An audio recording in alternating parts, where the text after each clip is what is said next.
who's Mr. Demir? I am, ma'am. You and your co-plaintiff, as well as some other fraternity brothers, rented a house. Yes, ma'am. And how many of you signed the lease on the house? It was 9, ma'am.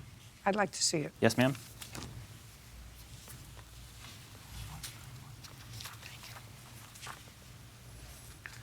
The term of the lease was for a year, and you were moving in May of 2019, and you did, in fact, move in. Incorrect, Your Honor. I had never moved in. Did you sign the lease? Yes. How old are you? I am 19. Okay, then you're responsible for it. Yes. So whether you moved in or not, you understand you're responsible for your share of the rent. Yes. And how much was your share of the rent? $395, Your Honor. Okay, you moved in May. Did you pay your rent in May? Yes. Is that correct? Yes. Did you pay in June? Yes. At what point did you decide to drop out of school? I had decided to drop out of the school fully in early May, before the move-in date. Tell me why. Was it your freshman year or your sophomore year? It was my freshman year. For 2 semesters, I had a GPA that was below the requirements of our fraternity, which was to maintain a semester GPA of 2.0 for more than 1 semester. I, however, fell below that both semesters. So what happens if someone falls below a GPA that's necessary to be a fraternity member? After 1 semester, we would place them on academic suspension, and then after 2 semesters, we would be forced to expel them from the order. Okay.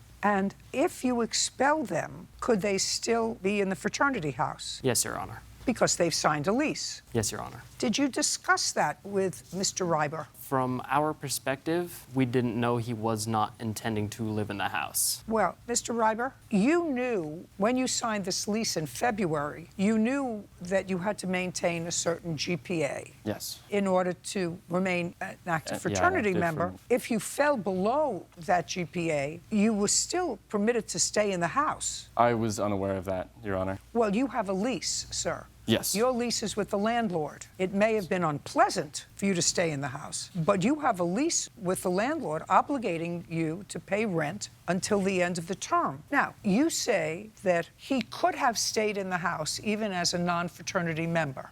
Yes, ma'am. Well, then that would suggest to me that another non-fraternity member could have taken over his spot. In theory, yes, ma'am. Not in theory, in actuality. Did he bring or offer to bring to you any other members that agreed to take over his $395 monthly payment? He didn't bring anyone over. He said he was going to look, and no one took over the $395. That $395 was split instead amongst the rest of the people who chose to honor the lease. Okay. Did you find anyone to take over the lease? I did not find anyone that was suitable. When you say suitable to whom? Originally, I was Give me a name.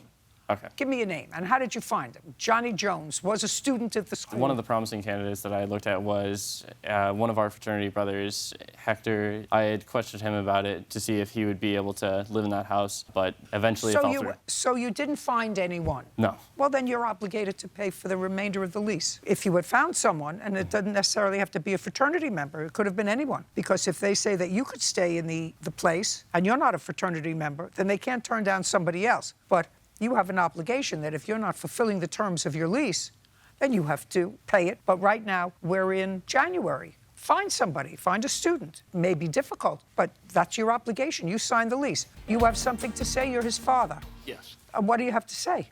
Your Honor, he never moved into the He place. signed the lease. I don't care whether he moved in or not. He did sign the lease and notified him he wasn't going to college there and he wasn't Listen to me very carefully, living sir. up there. Listen. In February, he signed the lease that obligated him to pay his rent. He did not live at that house, Your Honor. It doesn't matter whether he moved in or not. Don't you understand? I mean, you're an adult.